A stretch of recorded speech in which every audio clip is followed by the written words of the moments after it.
A ver, ¿cómo es posible que el mismo Dios, que en un libro ordena aniquilar naciones, en otro diga amen a sus enemigos? Esta aparente contradicción entre el Dios del Antiguo Testamento y el del Nuevo ha sido un dolor de cabeza para creyentes y no creyentes por siglos. Hoy vamos a meternos de lleno en esa tensión. Y la pregunta del millón, la que tenemos que poner sobre la mesa desde el principio, es esta. ¿Estamos hablando del mismo ser? ¿O como algunos han llegado a sugerir, son de hecho dos dioses diferentes? Esta es la pregunta que va a guiar todo nuestro recorrido. Bien, entremos en materia. Lo primero es reconocer que existe una visión súper extendida, casi una caricatura, que lo simplifica todo. Es esta idea de blanco y negro que muchos aceptan sin pensarlo dos veces. Y los académicos como el Dr. Ed Gallagher son súper claros en esto. La llaman una visión superficial, perezosa. ¿Y por qué? Bueno, porque es la salida fácil. Es más cómodo aceptar esa caricatura que hacer el trabajo de estudiar a fondo la complejidad de los textos. No le hace justicia a la historia completa. Y viendo esto uno entiende por qué esa caricatura es tan popular. La evidencia parece abrumadora. Por un lado, en el Antiguo Testamento, órdenes de exterminio. Un Dios que se llama a sí mismo celoso, leyes con castigos durísimos. Y del otro lado, en el Nuevo Testamento, tienes a un Jesús que habla de amor, que acepta a los pecadores, y una frase tan directa como Dios es amor. El choque es evidente. Pero aquí es donde la cosa se pone interesante. Para tener la foto completa, tenemos que ir más allá de esa visión simplista. Empecemos por desarmar la primera parte. Busquemos el amor y la misericordia en el Antiguo Testamento. Y van a ver que no hay que escarbar mucho. Ojo con este pasaje, es uno de los más importantes de toda la Biblia hebrea. Porque aquí no es alguien describiendo a Dios, es Dios mismo presentándose. Se está autorrevelando a Moisés.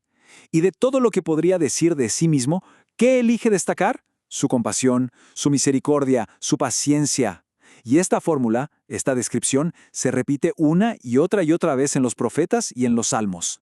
El profeta Oseas nos da una imagen fascinante, como si nos asomáramos a un debate interno de Dios. Su justicia exige un juicio por la rebelión de Israel, claro, pero su naturaleza más profunda lo lleva a otro lado. El argumento es tremendo. Si fuera un hombre, dice, me dejaría llevar por la furia.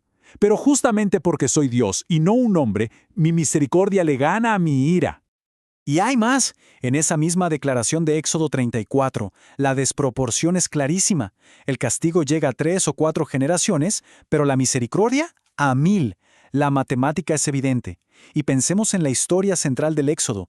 No es la de un Dios tirano, es la de un Dios liberador que se pone del lado de los esclavos. Y los profetas, ni se diga, Amós, Miqueas, Isaías. Su mensaje es una denuncia constante contra la injusticia en nombre de ese Dios. Ok, perfecto. Ya vimos la misericordia en el Antiguo Testamento. Ahora vamos a darle la vuelta a la tortilla. ¿Será que el Dios del Nuevo Testamento es solo amor y dulzura? Pues, si leemos con atención, la respuesta es un no, pero rotundo. Lo que encontramos no es un cambio de 180 grados, sino la misma tensión, esa misma danza compleja entre la ira y el amor que ya estaba presente. La idea de un juicio divino, de la severidad, no desaparece con la llegada de Jesús. De hecho, a veces hasta se siente más intensa. Miremos los ejemplos. El apóstol Pablo, figura clave, hablaba de la ira venidera como parte central de su mensaje. El mismísimo Jesús usa imágenes súper duras como el llanto y crujir de dientes para hablar del castigo. En el libro de los Hechos vemos un juicio que cae de forma instantánea y mortal sobre Ananías y Zafira, e incluso la trágica destrucción de Jerusalén se interpreta como un acto de juicio. Y aquí está la clave que nos da el apóstol Pablo para tener una visión balanceada. Él no nos dice, elige entre la bondad o la severidad. No, nos dice, considera las dos cosas. Ambas son parte del carácter de Dios. El punto es que tanto en el Antiguo como en el Nuevo Testamento, Dios tiene estas dos facetas. Bueno, entonces, si la caricatura no funciona, ¿cómo juntamos todas estas piezas? La clave es buscar una visión unificada. Entender que se trata de un solo Dios, pero que actúa en contextos históricos muy diferentes. Para entender esto, hay un concepto fundamental, el de subestructura. Piénselo como los cimientos de un edificio. El Antiguo Testamento son esos cimientos. El Nuevo Testamento es toda la estructura que se construye encima. Intentar entender a Jesús sin el Éxodo o los profetas es como querer construir un rascacielos sin cimientos. Sencillamente, todo se viene abajo. Una forma de verlo es que cambia el modo de interacción de Dios.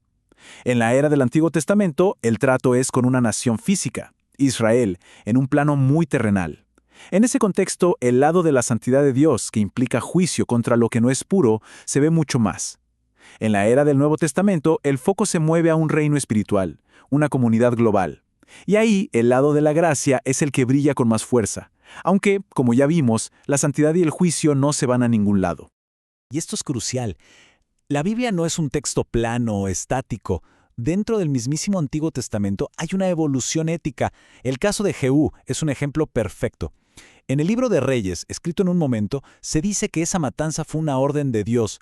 Pero 100 años después, el profeta Oseas, hablando en nombre del mismo Dios, condena exactamente el mismo acto. Esto no es una contradicción, es una revelación que va madurando. Y esto nos lleva a la importancia del contexto. La Biblia es como una biblioteca, con muchos libros, escritos en diferentes épocas, para diferentes problemas. Un texto como Isaías 45, que resalta el poder de Dios para darle esperanza a un pueblo en el exilio, tiene un propósito distinto a Oseas 12, que subraya la misericordia para llamar al arrepentimiento. Ambas son verdades sobre Dios, pero se enfatizan según las necesidades del momento. Así que al final, quizás la pregunta con la que empezamos estaba mal planteada. En lugar de ¿es el mismo Dios?, una pregunta mucho más interesante podría ser esta. ¿Cómo se revela el carácter de un Dios que es a la vez justo y misericordioso a través de los diferentes momentos de la historia a una humanidad que siempre está cambiando? La respuesta no es sencilla, pero nos acerca a una comprensión mucho más profunda. Si este recorrido te pareció valioso y te dejó pensando, ya sabes, un like siempre ayuda. Comparte este análisis y por favor, deja un comentario con tus ideas. Sigue el canal para que no te pierdas los próximos estudios como este. ¡Nos vemos!